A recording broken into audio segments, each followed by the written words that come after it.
DC में ही हुआ मतलब। नमस्कार, द फेडरल देश में आपका स्वागत है। मेरे साथ द फेडरल देश के मेरे सहयोगी अभिषेक रावत जुड़े हुए हैं। दुनिया में एक खबर ने बड़ी हलचल मचा दी और वो ये कि अमेरिकी राष्ट्रपति डोनाल्ड ट्रंप एक होटल में जो व्हाइट हाउस के पत्रकार हैं उनको डिनर दे रहे थे, कॉरेस्पॉन्डेंट्स डिनर जिसे कहते हैं। और उसी दौरान उस डिनर के दौरान गोली चलने की आवाजें आई, अफरा तफरी मच गई और वहाँ जो सुरक्षा के कर्मचारी तैनात थे, जो गार्ड तैनात थे, उन्होंने फटाफट मोर्चेबंदी कर ली और ट्रंप को उन्होंने सुरक्षित बाहर निकाला, उपराष्ट्रपति वेंस को बाहर निकाला और दूसरे जो बड़े लोग थे, बड़े अफसर थे, उनको बाहर निकाला और इस तरह जो अफरा तफरी कुछ देर तक मची रही और बताया जा रहा है कि करीब 7 से 8 गोलियां चली हैं। जो हमलावर था वो हालांकि हिरासत में लिया गया है, पूछताछ चल रही है और इस गोलीबारी का क्या मतलब हो सकता है, इस तमाम पहलुओं पे पूछताछ चल रही है। लेकिन इस घटना के और क्या अपडेट्स हैं, क्योंकि बहुत बड़ी बात है, पहली बार ऐसा हुआ है कि व्हाइट हाउस की जो कॉरेस्पॉन्डेंस डिनर है उस पे इस तरह गोलीबारी की घटना हुई है। तो इस लिहाज से बहुत अहम घटना है क्योंकि ट्रंप खुद वहां मौजूद थे, उनके उनके जो डेपुटी हैं वेंस वहां मौजूद थे, तो बहुत बड़ी सुरक्षा चूक भी है और बड़ी घटना भी है। तो अभिषेक, क्या इस बारे में अभी तक पता चल पाया? देखिए मनु, ये घटना अब तो सबको पता है कि आज सुबह अगर हम भारतीय समय की बात करें तो सुबह लगभग 6 बजे ये जानकारी सामने आई थी कि वाशिंगटन डीसी में व्हाइट हाउस की तरफ से एक कॉरेस्पॉन्डेंट डिनर का आयोजन किया गया था और ये डिनर जो है हिल्टन होटल में वहाँ आयोजित था, जहाँ लगभग 2500 के करीब जो गेस्ट हैं वो आमंत्रित थे और उसमें प्रेस रिपोर्टर्स, कॉरेस्पॉन्डेंट के अलावा तमाम बड़ी हस्तियां जो यूएस की बिलोंग करती हैं वो सभी उसमें शामिल थी। खुद राष्ट्रपति, उपराष्ट्रपति दोनों वहाँ मौजूद थे, उनकी वाइफ और बाकी लोग भी वहाँ मौजूद थे। अचानक से वहाँ गोली चलने की जो है आवाज आती है, अफरा तफरी मच जाती है और जो वहाँ सीक्रेट सर्विस के जो सुरक्षा कर्मी होते हैं उनका सबसे पहला जो काम होता है वो उसको अंजाम देते हैं। वो ट्रंप को और बाकी जो इम्पोर्टेंट हस्तियां हैं अमेरिका की उनको बचाव करते हुए वहां से बाहर निकालते हैं और इसमें जो है एक सुरक्षा कर्मी के बुलेट प्रूफ जैकेट पे गोली भी लगती है और वहीं पर जो है जो हमलावर है उसको पकड़ लिया जाता है, जिसका नाम पोल थॉमस एलन बताया गया है। वो पेशे से शिक्षक भी बताया गया है, साथ ही साथ वो इंजीनियर है और उसके बारे में अभी तक जो जानकारी आई है वो ये आई है कि जो राष्ट्रपति जब चुनाव हुए थे तो कमला हैरिस को उसने मतलब पसंद, वो उसकी चॉइस कमला हैरिस थी और कमला हैरिस के लिए उसने $25 की डोनेशन भी दी थी। तो कुल मिलाकर जो अब तक ये मामला दिखाई पड़ रहा है वो यही है कि कहीं ना कहीं डोनाल्ड ट्रंप की नीतियों से या उनके निर्णयों से वो कहीं ना कहीं नाराज था और उसी नाराजगी को उसने इस तरीके की हरकत में बदल दिया और उन पर जानलेवा हमला किया है।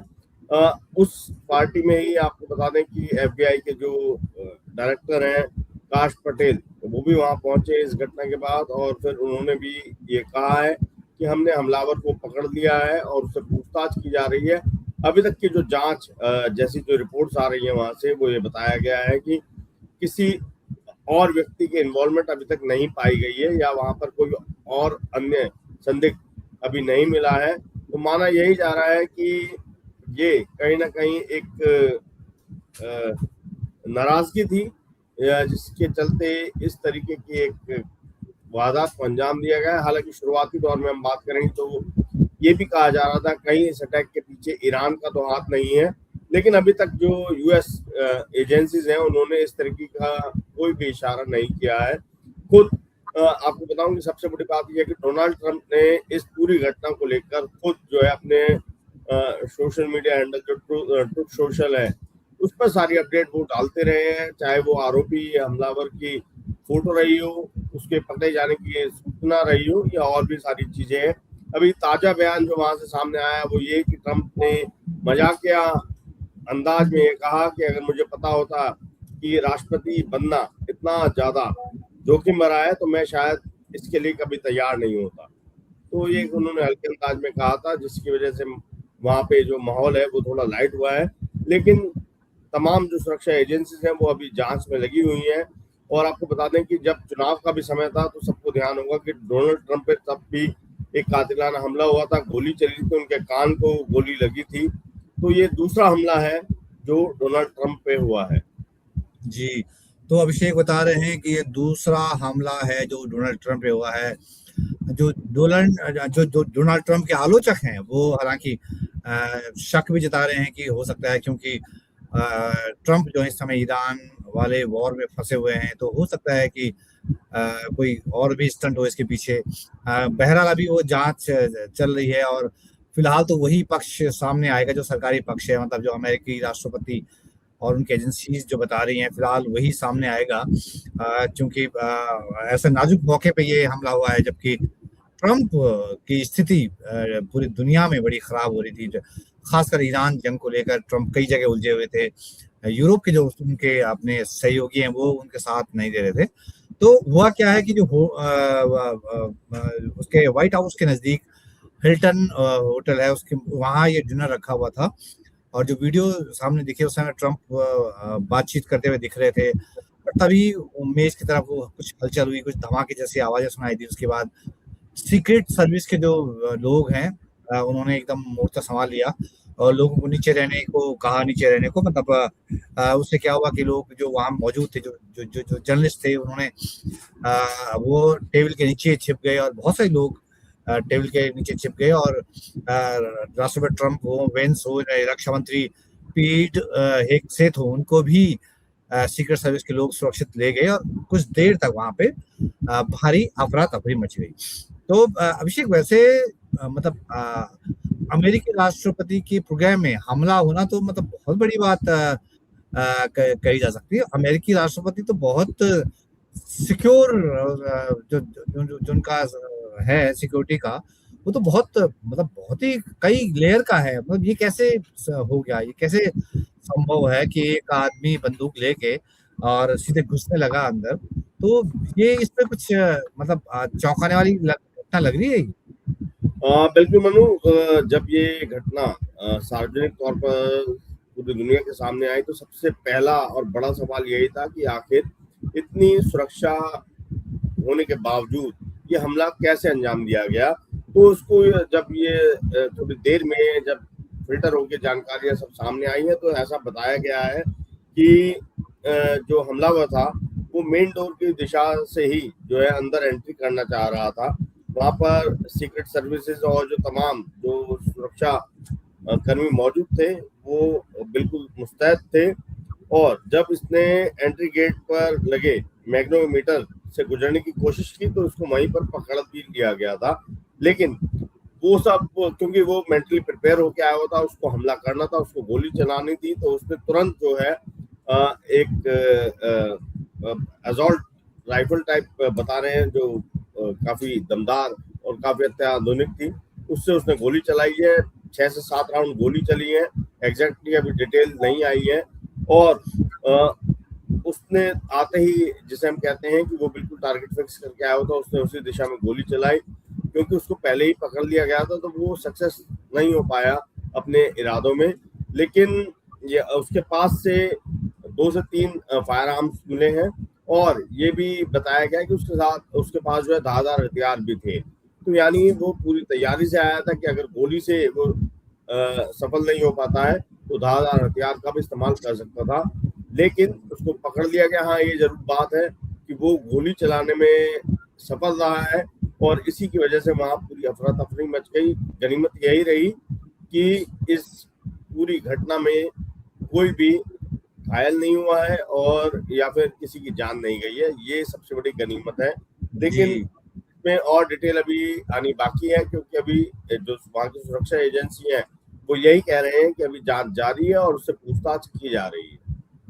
जी, तो जांच जारी है, पूछताछ की जा रही है। गनीमत ये रही कि इसमें कोई घायल नहीं हुआ या किसी की मौत नहीं हुई। वैसे ये बहुत इंपॉर्टेंट प्रोग्राम माना जाता है वॉशिंगटन हिल्टन में।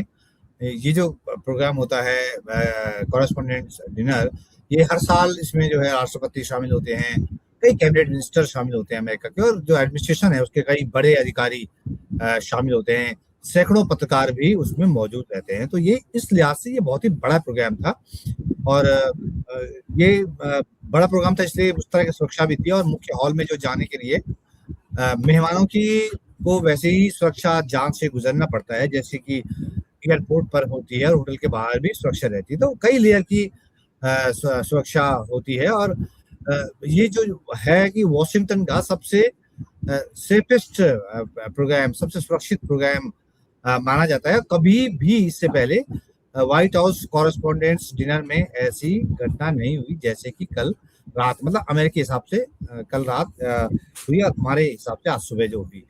तो कुल मिला के अभी अभिषेक जैसा बता रहे हैं, उसकी जांच जारी है, और तभी मालूम होगा कि इसकी मंशा दरअसल थी क्या।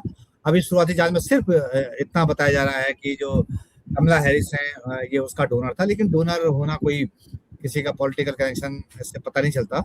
तो हो सकता है कि वो ट्रंप की नीतियों से नाराज रहा हो, ट्रंप की नीतियों से रास ना आई हो। तो ये तमाम तरह की चीजें अभी जांच के दायरे में हैं।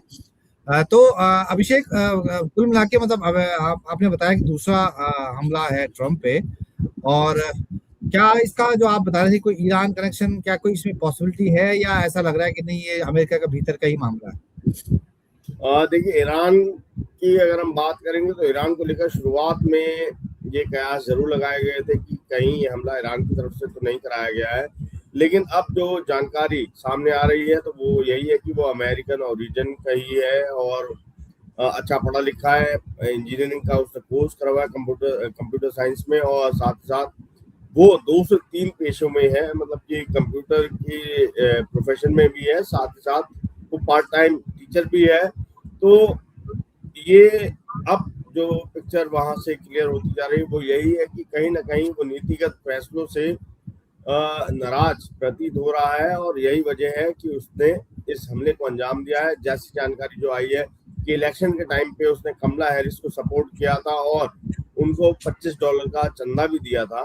तो वो अगर हम देखें तो शुरुआत से ही वो डोनाल्ड ट्रंप के कहीं ना कहीं नापसंदी करता है, और वो एक दूसरे पॉलिटिकल विचारधारा से प्रेरित है, और कहीं ना कहीं यही वजह भी है कि वो ट्रंप के खिलाफ चुनाव के समय भी था, और अब जिस तरीके से जो युद्ध चल रहा है ईरान और अमेरिका का, इसको लेकर भी अमेरिका में काफी गतिरोध है जनता के बीच में, वहां पर प्रदर्शन आदि भी होते रहे हैं, और ट्रंप की आलोचना भी लगातार चली रही है। तो ये अभी तक यही माना जा रहा है कि कहीं उसी नाराजगी में इस व्यक्ति ने, इस हमलावर ने सनक के चलते इस गंभीर हमले को, एक जो है खतरनाक हमले को अंजाम दिया है। गनीमत यही रही है कि कोई हताहत नहीं हुआ है और इसको पकड़ भी लिया गया है। मुझे लगता है कि थोड़े समय बाद इसमें और भी महत्वपूर्ण जानकारी सामने आएगी जो ये स्पष्ट कर देगी कि ये जो हमला हुआ है इसमें कोई किसी प्रकार की कोई आतंकी साजिश तो नहीं है, या ईरान का कोई हाथ तो नहीं है, और अगर इसने इस तरीके का हमला अंजाम दिया है तो इसने कब प्लानिंग कर ली थी, क्योंकि ये जो हर साल होने वाला आयोजन है इसकी जानकारी जाहिर तौर पर वहाँ के आम नागरिकों को भी होती होगी, और उसने वहां पर पहुंचने के लिए क्या रूट अपनाया है, कैसे पहुंचा, और हथियार जो है कैसे लेकर वहां आया है, क्योंकि वहां पर आर्म्स को लेकर लाइसेंस बेशक ना हो, लेकिन खुले में हथियार भी ले जाना इस तरीके से मुमकिन नहीं होता है। और यही सारे सवाल हैं जिनका जवाब अभी वहां की जांच एजेंसी जो है उससे पूछताछ करते हुए उनके सवालों को खंगाल रही है। जी, तो बहुत सारे अनुत्तरित सवाल हैं जिनका जवाब मिलना बाकी है, जिनका उत्तर मिलना बाकी है। क्या ये ट्रंप के खिलाफ गुस्से की वजह से ये वारदात की गई, ट्रंप से नाराजगी, ट्रंप से नफरत को लेकर की गई? ये तमाम सवाल अभी धीरे धीरे खुलेंगे, क्योंकि अमेरिका में इसमें रात हो रही है। हो सकता है कि जब हमारे यहाँ शाम हो जाए और वहाँ सुबह होगी तो दिन चढ़ने के साथ कुछ चीजें और पता चलेंगी। तो फिलहाल बहुत बहुत धन्यवाद अभिषेक इस घटना पर, अमेरिका के इस घटना पर तमाम से जुड़े तमाम अपडेट्स और तमाम जानकारी देने के लिए। तो दर्शकों, आपका भी बहुत-बहुत धन्यवाद, और द फेडरल देश के यूट्यूब चैनल को आप सब्सक्राइब ज़रूर कीजिएगा। ऐसे जो ताज़ा घटनाएँ हैं, उन पर डिस्कशन और तमाम चर्चाएँ और उनके तमाम पहलुओं को आपके साथ हम शेयर करते रहेंगे। फिलहाल ये बातचीत देखने के लिए आपका बहुत-बहुत धन्यवाद और बहुत शुक्रिया अभिषेक रावत। Thank you.